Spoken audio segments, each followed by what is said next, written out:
2 years ago, Liberty Grace Church held its first service. We were filled with expectation as we opened the doors for the first time and began to dream about the kind of church God could create in a downtown condo community like Liberty Village. Seeing this new church take shape has been one of the greatest joys of my life.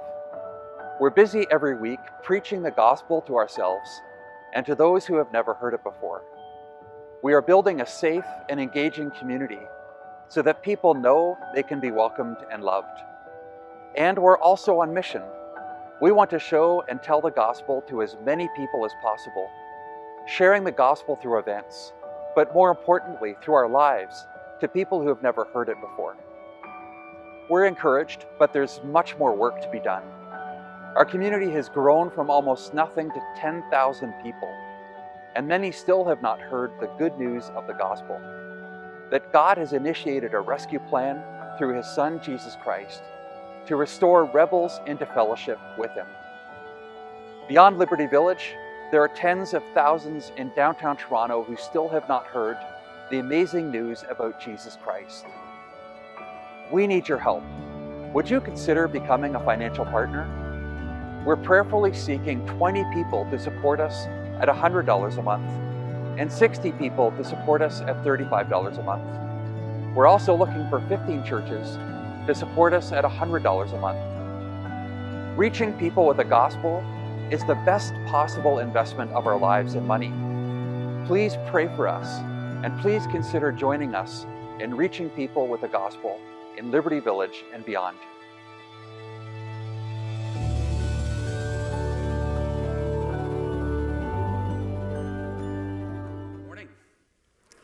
Really good to be here with you today.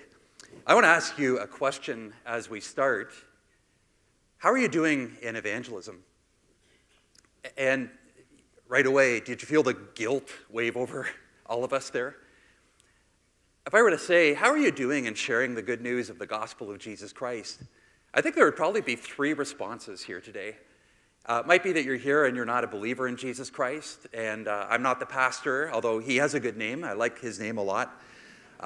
My other brother, Darryl, but he is, if you're here, you're not a believer in Jesus Christ, you might be thinking, I don't want to be evangelized. Like, really, I don't want anybody shoving their beliefs down my throat. And I get it. I've read studies that show that from people who are evangelized, there are some people who like it, there's some people who don't, but a lot of people don't like it. And I want to say you're welcome here. We really are, I think our intention, all of us, is never to shove anything down your throat, but to share the best possible news. But, there's another group of us here today, and I have friends like this. If you say, how are you doing with evangelism, sharing the good news of the gospel of Jesus Christ? I have a friend who's a paramedic, and he always says, great. And he begins to tell these stories about how he's been sharing the gospel. I don't think I've ever met him without him having all these stories about how great he's doing in evangelism. And he's not bragging. It's just who he is. It's part of his life. He told me a story of picking up a guy who had overdosed on drugs, and he's in the back of the ambulance and injects this drug to bring him out of the high, saved his life, but also brought him out of the high. And this guy comes out of his high, and he's really angry. And my friend, the paramedic, is, I've just saved your life. And the guy's like, yeah, but you just brought me out of a really amazing high. And my friend, the paramedic, he's in the back of the ambulance saying, this should be a wake-up call for you. You need to evaluate your life. You need the hope that is found in Jesus Christ. And I know there's probably some of you here this morning, if I said, how are you doing in evangelism? You would be able to say, oh, great. Like, let me just tell you this story that happened this week. God is so good. But I would guess most of us this morning feel a little bit guilty. And I would include myself in this number. As you saw, I'm a church planter in a community where there's, I think, about 99% unchurched people, young professionals, many of them who have no interest in the gospel, never been to church. And I'm there as a church planter really wanting to share my faith with people and wanting to open up. And we go to the gym, my wife and I, every day. We make these relationships. We go to community events, and we try to build relationships. Right now, as we speak, our church is running a pancake breakfast in the community. And it seems like it's so easy to build relationships and get into each other's lives, but stop just short of sharing the gospel of Jesus Christ. And it's not that I don't want to evangelize, but I have to say, I find it very difficult to evangelize. And so today if you're in that category, this sermon is really meant for you. If you are really successful at evangelism, you can probably just zone out for the rest of this service. But if you, like me, are struggling sometimes and just find it hard to evangelize, what I want to do is very briefly just give you, I think, something that at least I found very refreshing, it just took a lot of the pressure off. And then I want to give you a few reasons why, even though evangelism is hard, we really need to lean into it. And my premise today is, I'll just tell you what I'm going to say. Evangelism is hard. I find that kind of freeing to just admit that it's hard. But we ought to do it anyways. And we ought to do it. I'm going to give you 3 reasons why we ought to do it. Some of you are going to be disappointed because I'm not going to tell you how to do it, because I actually don't think that's quite as important. I think there's a role for that, but I think we have to get first to believe that it's important. And then I think we just need to do it badly, awkwardly, poorly. I think that's a whole lot better than not evangelizing. I really do. And so here's what I want to say. Evangelism is hard. As I say that, I hope you feel a little bit of the pressure disappear. Whenever I evangelize and it's hard, I think that I must be doing something really wrong. And I want to tell you today, if you, like me, find evangelism hard, the good news is it's not because you're doing anything wrong. It's because evangelism simply is hard. There's a book out right now called Honest Evangelism, and it's written by a guy called Rico Tice, who's an evangelist, and this is how he begins the book. He says, I find evangelism hard. He says, the problem with being an evangelist is a lot of people think that if you're an evangelist, that it's easy, that it's effortless for you. But he says, I've never found it easy. For me, telling people about Jesus has always been nerve-wracking. At the same time, it's been joyful. And he paints this picture of a pain line. And he says, here's the problem. Who here likes stepping over a pain line? Who here likes doing something that's painful? Nobody. And yet to evangelize means that you have to step over the pain line. It means that you might be rejected. You might get hurt. They might not like your message. And he says the reason why we don't do evangelism is because we want to stay on the comfortable side of the pain line. I was looking at this passage. We just read it this morning. Matt read it for us. And in this passage, Paul includes this very well-known verse. A lot of us might have learned it at one time. You might have it memorized. The Apostle Paul says this, I am not ashamed of the gospel. And you read that verse, at first glance, it looks like what Paul is saying is that I'm proud of the gospel. You know, I'm refusing to acknowledge that there's any pain involved with evangelism. I love the gospel, and I just share it effortlessly with everybody. But as I was thinking about this, I began to realize that what Paul doesn't say is, I'm proud of the gospel. He could have said that. And just to illustrate the difference, my wife is here. If you met her after the service, you met her at the table and you were talking about things, and I happened to pass by and I overheard her talking to you, and she said, I'm not ashamed of Darryl. If I overheard that, I would understand that what she's not saying is, I'm proud of Darryl. See, it would be a very different thing if I overheard her saying to you, you know, I'm not ashamed of Darryl, as opposed to if I heard her talking to you and saying, I'm really proud of Darryl. And here in this passage, it's interesting because the Apostle Paul, who is one of the greatest evangelists that has ever lived, planted more churches, probably is responsible from God's point of view with even us being here today. His evangelism efforts ultimately led to us hearing the gospel. Paul could say, I'm not ashamed of the gospel, implying that he understood at least the temptation to be ashamed of the gospel. And as I thought about this, I was really wrestling with this. Am I getting this right? Am I understanding what Paul's saying here correctly. And I began to think about how the Romans viewed Christianity in that day. And I want to show you a caricature on the screen. This is one of the earliest illustrations of what Christianity was perceived as back then. It depicts a slave bowing down before a cross. This is about 200 AD. You can see this in London, England. It's in display at a museum. Underneath the drawing, it says the name of the Christian. It says he worships his God. And what this does, it shows the illustration that Romans had towards Christianity a little bit later. It's foolishness. Who worships a dead man? I mean, have you ever thought about how ridiculous Christianity sounds? Yes, there was this woman who never had sex, and she had a son, and he was perfect, and he lived, and he ticked a lot of people off. He died, he rose again, he disappeared to the sky, he's coming back again, and we believe we need to give everything to this man. Have you ever thought about how crazy that sounds? And the Romans did. They said, that's ridiculous. Another man, a little bit earlier, his name was Celsus. He wrote a bitter attack on Christianity. And here's what he said about Christians, or Christianity. He said, Christianity isn't for the wise or the learned.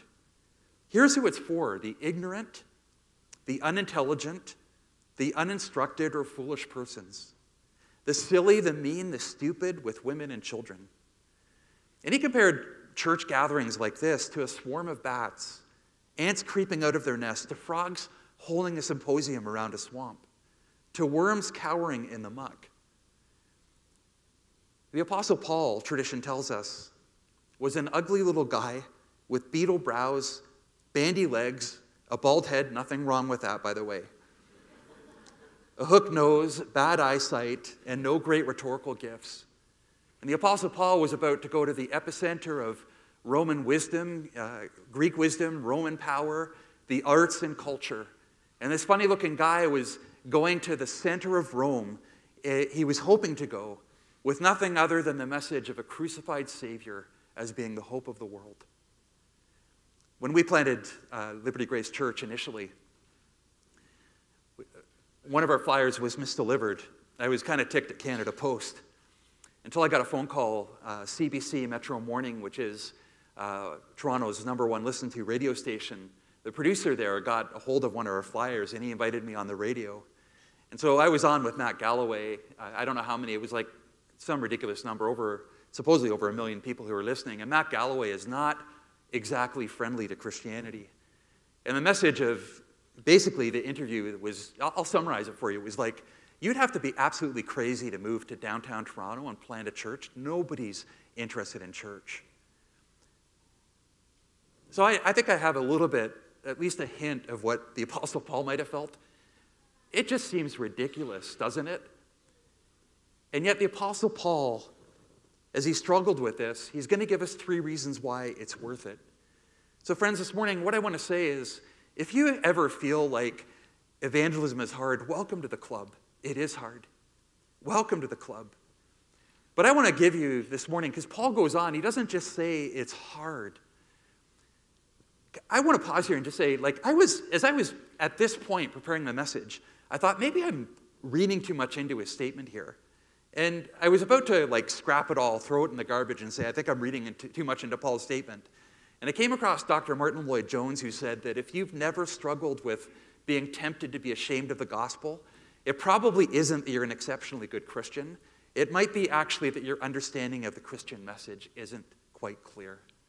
In other words, I think the greater clarity we have of the gospel, the more we realize that we will be tempted to be ashamed of it, because it's completely counter to this world.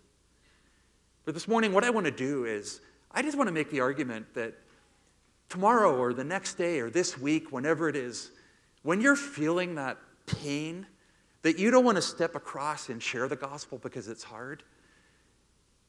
In this passage, I want to give you 3 reasons why the Apostle Paul says, when it's hard and you're feeling everything pressing against you saying, don't share. I mean, this is what happens. It's hard and we say, okay, we'll retreat, we won't do it. And when that happens, what I want to say is I want us to awkwardly step over that pain threshold. And probably, blurt out words that just don't sound that articulate, and we'll sound funny, and we'll be beating ourselves up going, I think I'm doing it wrong. What if they answer, or they ask a question I can't answer? What I want to do just for the rest of this message is look at what the 3 reasons why Paul says, step over that pain threshold. And when it's hard, don't shrink back. Go for it. My theory today is we don't need necessarily to learn how to evangelize better. I think we don't have a how-to problem as much as we do a want-to problem. And there's 3 things that Paul tells us in this passage, 3 reasons why we need to press in and evangelize anyway. Here's the first one. Because the gospel is a debt that we owe. The gospel is a debt that we owe. Where do I get this from? Verse 14 says, I am under obligation. That's an accounting term. It's a financial term. I am under obligation. Tomorrow, the Bank of Nova Scotia is going to dip into my bank account. It's going to suck. It does it every Monday. Sucks a whole bunch of money out. Because I am under obligation to the bank. I've never once been able to go to the Bank of Nova Scotia and say, hey, come on, every Monday, really? No, I am under obligation. And Paul says the same thing. He is under obligation. And then he says, to who? He says both to Greeks and barbarians. Basically, by the way, it was a very ethnically proud way of looking at the world. It's like there's us, the Greeks, and then there's everybody else, like Germans, Spanish, barbarians. We'll just summarize everybody else as being barbarians. A very horrible way to look at the world, but Paul was reflecting the view of Greek-Roman culture back then and saying it doesn't really matter. It doesn't matter who I meet. I'm under obligation to them, both to the wise and to the foolish. And so I'm eager to preach the gospel to you who are in Rome.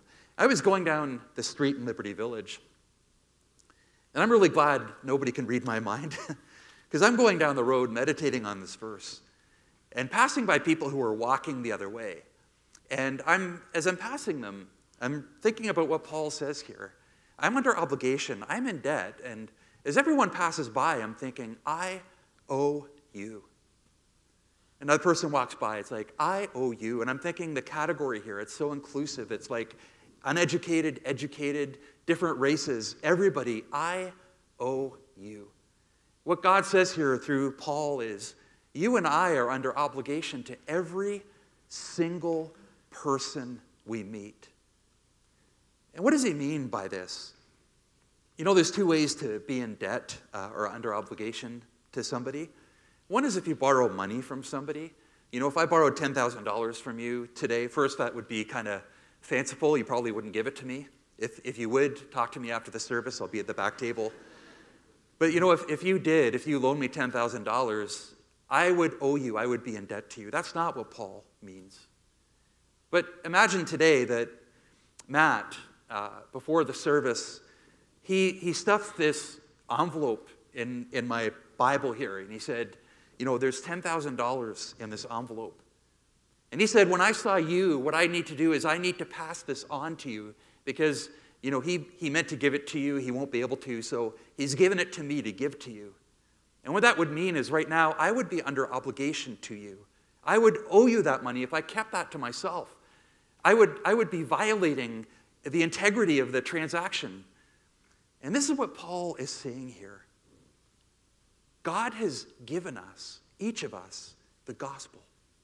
And he's entrusted it to each of us and said, here, give it to every person you meet. You owe this to every single person you meet. You see, that's what the Apostle Paul is saying, which means when you and I are feeling the awkwardness of evangelism, by the way, what I'm not saying is just cross over and be reckless in how you do it. But what I'm saying is when you're feeling like you want to shrink back, one of the things we need to do is to realize, I owe this person something. I am actually under obligation to God and to this person God's given me something to give to them. I owe them. And as a person of integrity, I need to step forward even though it's going to be difficult. And I need to begin to share the good news of the gospel of Jesus Christ. That's the first reason Paul says, we've got to do it. We've got to press forward and do it anyways. But he goes on, there's a second reason why.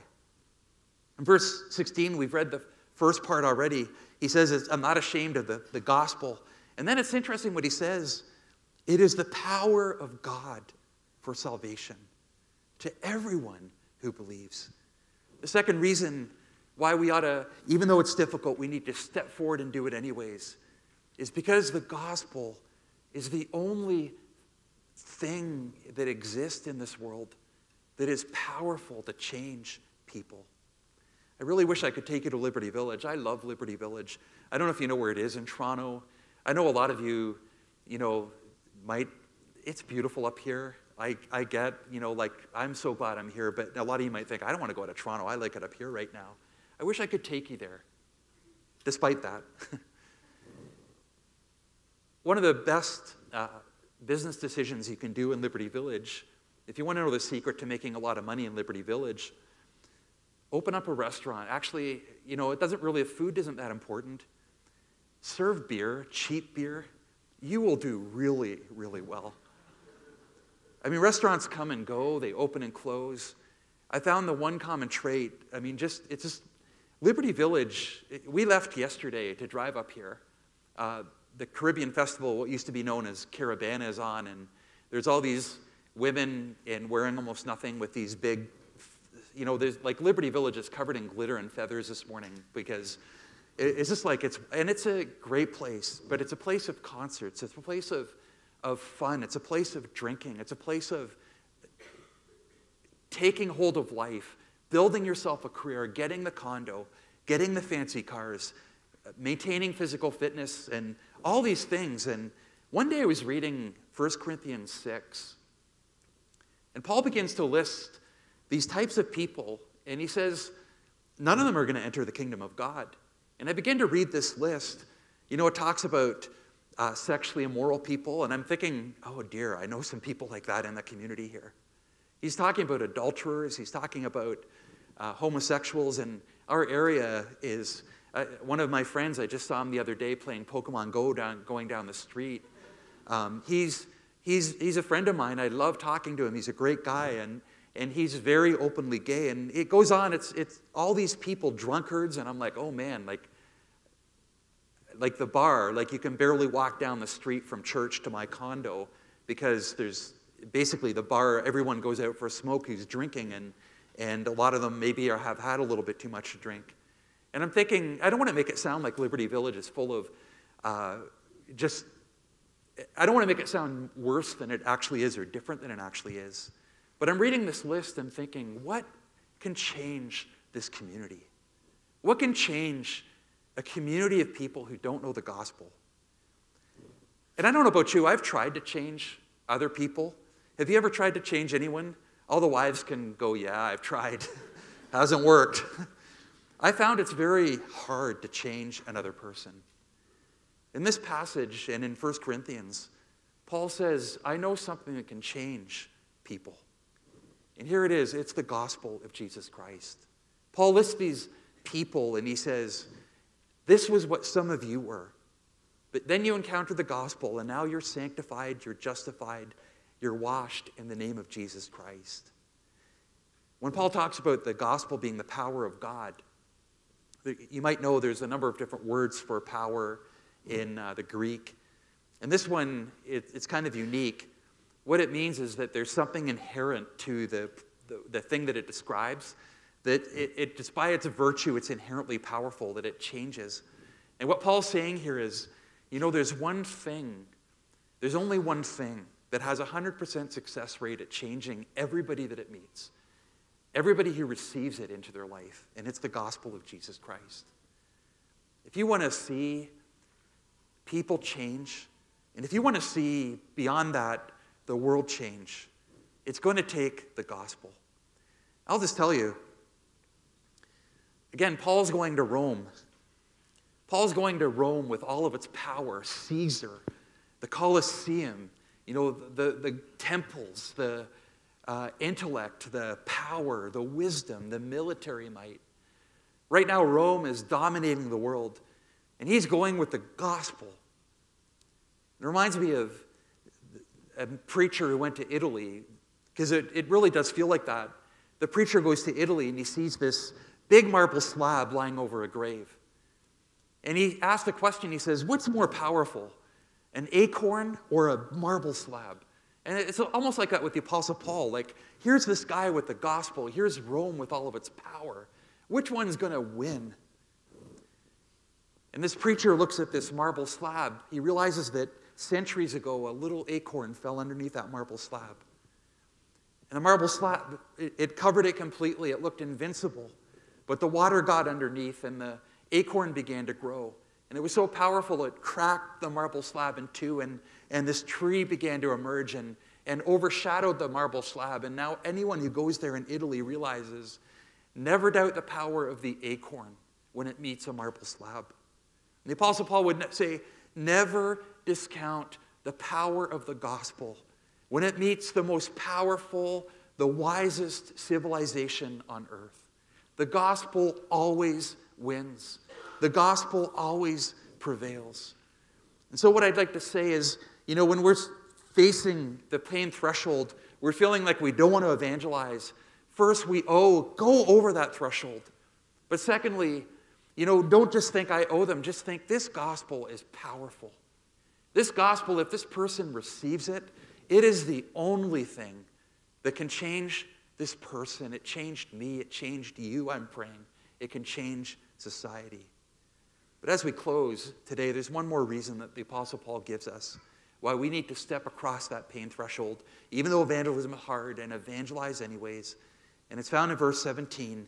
And it's basically because it is such a unique message. It's a message the world needs. Verse 17, Paul says in my version, for in it the righteousness of God is revealed from faith to faith, for faith, as it is written, the righteous shall live by faith. The NIV, which I think makes it a lot clearer that Matt read, says that this message of the gospel is from faith from beginning to end. And what I'd like to say, this verse changed history. I could go on and tell you how Martin Luther read this verse, a monk who never had a clean conscience no matter how religious he was. And he read this book and it changed his life and it changed the course of church history. But instead of telling you all of that, even instead of unpacking all the theology, I just want to tell you a story. There was a lady who came to our grand opening service. She came with her husband. She was a community leader in Liberty Village. First time I met her, she said, "What do you do?" I said, "I'm a pastor." I used to dodge that question. I used to try to think of something else to say. Now I've just learned better to be out with it. You get interesting reactions, but I'm a pastor. And she was interested. She said, "I hope you're not one of those pastors." I wasn't quite sure what she meant by that, but I was pretty sure I probably was one of those pastors, whatever she meant by that. And so she came to our first service when we had it, and it was interesting. I thought she was just being polite. She would never come back. But that day I watched, and the next week she came back, and the third week she came back, and the fourth week she came back. And every week it was interesting because I would begin to preach, or my coworker would begin to preach. And she looked like you. I mean, I began the service, and she would be nodding, she would be tracking. But midway through the service, I began to see this frown on her face. And it was almost like, oh, I know I'm halfway through the service because I look up and I see her frowning. It's like, okay, I'm halfway through. And then I would know that I was really getting to the conclusion of the sermon because I'd look up and not only was she frowning, but her arms were crossed and she looked ticked. And every week she came back. And every week the same thing, like smile, frown, like hostility at the end. And every week we serve communion, and we always say, if you're not a believer in Jesus Christ, we're so glad you're here. We want you here. But to receive this means that you've received Christ. So we invite you as we come up and receive this. If you haven't received Christ, don't come up. You're welcome. Just sit, just sing, just think. And so this particular Sunday, this Saturday actually, back then when we used to meet, she came up and she took communion for the first time. And I sat with her in the coffee shop that week. I said, "Lori, what happened?" And she said, "I used to think that the message of the gospel was try harder, keep going. You're not quite good enough. And she said, I used to think the message of the gospel was basically, I didn't measure up. Keep trying harder. You're not there yet. And what she said was essentially Romans 1:17 in a nutshell. She said, I've now come to realize the message of the gospel is, it's not about me being good enough. It's about Jesus being good enough. And all I have to do is, it's from faith from beginning to end. All I need to do is receive with empty hands what Jesus Christ has done for me, and it changes everything. And friends, this is a message that our world desperately needs to hear. That they don't have to try harder. They don't have to feel like they never measure up. Everything they need has been provided by Jesus Christ and is freely available as we come to him, as we put our faith in him and simply receive what he's given to us. Quite a few years ago, there was a cute girl that I met. I was single, don't worry. And I really wanted to ask her out. I had no idea how to ask her out. So what I did is I did ask her out, and she's now sitting here, been married a long time now. Because I believed if I wanted something badly enough, I would just go ahead and do it really awkwardly and maybe completely bomb, but there might be a chance that I could succeed. Evangelism is hard. I think if we discover that we owe it to everybody that we meet, that it is a message that can change people, and it's the best news ever, that the greatest thing is just available to receive. You don't have to do anything. You just have to receive and bow, and it's yours. And even though we don't know how to, even though we'll feel awkward, we'll cross over that pain threshold and say, it's hard, but it's worth it, and I'm going to do it anyways. And so, Father, I pray for all of us who struggle to evangelize. Father, may we cross that pain threshold. Father, I pray for all of us who don't know exactly what to say, who get tongue-tied, who feel like we do it poorly. It is a message. It's not us, but it's a message that changes everyone who receives it. And we want to be faithful to give it to others. And so in Liberty Village, in Huntsville, for those of us who are vacationing and going to be going back home, wherever we live, may we awkwardly, may we painfully, but may we faithfully share the gospel.